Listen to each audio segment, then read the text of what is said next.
عزیزان گرامی وقار، میں یہ چاہتا ہوں جہاں پر آ کر ہم رکے تھے وہیں سے ہم پھر آگے بڑھتے ہیں۔ ہم رکے تھے کہاں آ کر؟ کچھ دیر کی خاموشی ہے،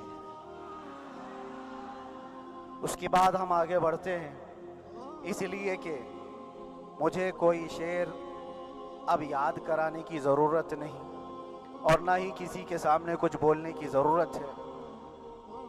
حالات تو ایسے تھے کہ جو نان مسلم تھے وہ بھی ہمیں جیل میں دیکھ کر یہی کہتے تھے کہ آپ ہی نے کہا یہ فلاں بات۔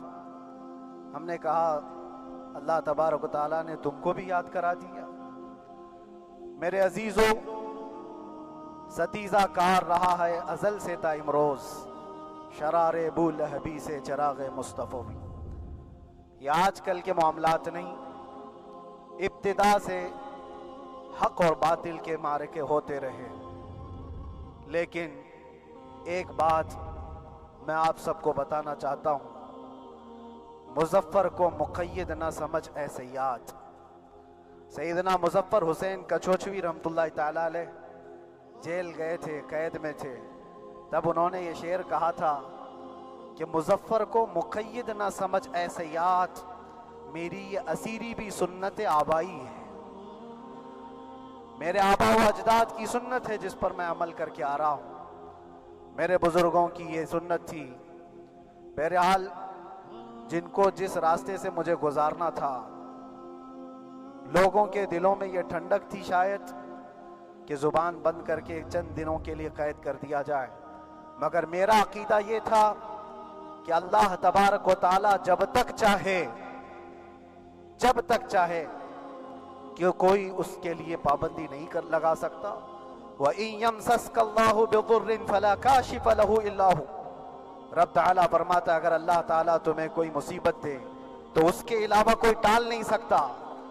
وَإِن يَمْسَسْكَ اللَّهُ بِخَيْرٍ فَلَا رَادَّ لِفَضْلِهِ، اور اللہ کسی کو بھلائی دے دے تو پھر اس کو روک بھی کوئی نہیں سکتا۔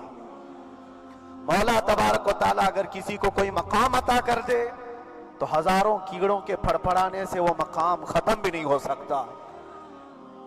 اللہ تبارک و تعالیٰ جس کو بڑھانا چاہے اس کے لیے کوئی راستہ رکاوٹ نہیں بن سکتا۔ اس لیے کہ ہم نے تاریخ میں دیکھا ہے پیبند لگے کپڑے پہننے والے، پیروں میں چپل نہیں تھے، جن کے ناخن تک اکھڑ جاتے تھے، لیکن وہ جب چلتے تھے قیصر و کسریٰ بھی کانپتے تھے۔ جن کا ہی یہ نعرہ تھا ٹل نہ سکتے تھے جنگ میں اگر اڑ جاتے تھے، پاؤں شیروں کے بھی میدان سے اکھڑ جاتے تھے، حق سے سرکش ہوا کوئی تو بگڑ جاتے تھے، ارے تیغ کیا چیز ہے ہم توپ سے بھی لڑ جاتے تھے۔ یہ وہ صحابہ کرام اور اسلاف کرام، ان کا یہ معمول تھا۔ بظاہر ان کے پاس کوئی اسباب نہیں تھے لیکن اللہ کی مدد تھی، وہ پانی کی طرح بہتے ہوئے چلے گئے، نہ چٹانوں نے ان کا راستہ روکا، نہ دریاؤں نے ان کا راستہ روکا، وہ جس طرف سے جاتے تھے اللہ تعالیٰ ان کے لیے راستے بناتا تھا۔ عزیزان گرامی وقار، کون ہے وہ جو دریائے دجلہ میں اپنے گھوڑے دوڑائے تھے؟ کون ہے وہ جو دریا میں اپنی کشتیاں ڈال کر جلا دیا تھا کہ واپس جانے کا کوئی تصور نہ ہو؟ یہ سب میرے مصطفیٰ کریم کے دیوانوں کی ہی بات تھی۔ اسی لیے آج بھی دنیا گھبراتی ہے تو شانے لوگوں سے نہیں، دیوانوں سے ہی گھبراتی ہے۔ بہت زیادہ چالاک رہنے والوں سے نہیں، دیوانوں سے دنیا گھبراتی ہے۔ اس لیے کہ دنیا کو پتا ہے، دنیا جانتی ہے کہ دیوانہ کہاں دیکھتا ہے کسی کو پتا نہیں۔ اور یہ اس دیوانے کی بات کر رہا ہوں جس کے لیے اللہ کے حبیب صلی اللہ تعالیٰ علیہ وسلم کی عزت و وقار سب سے اول ہے۔ عزیزان گرامی وقار، آج آپ کے سامنے حاضر آیا، یہ میرے استاد گرامی، مربی، استاذ الاساتذہ، برادر گرامی حضرت العلامہ مفتی زبیر احمد صاحب قبلہ ادام اللہ اقبالہ، جنہوں نے دن رات ایک کر دیے تھے۔ میرے خیال سے 8 مہینے میں جتنے ان کے بال سفید ہوئے اس سے زیادہ نہیں ہوئے ہوں گے۔ صرف اس لیے نہیں کہ ایک بھائی کے لیے، اس لیے بھی لڑ رہے تھے کہ ایک عالم کے لیے جس سے دین کا بہت سارا حصہ وابستہ ہے۔ ان کی محنتیں رائگاں نہ گئیں۔ بہت سارے میرے احباب و اقربا، خاص طور پر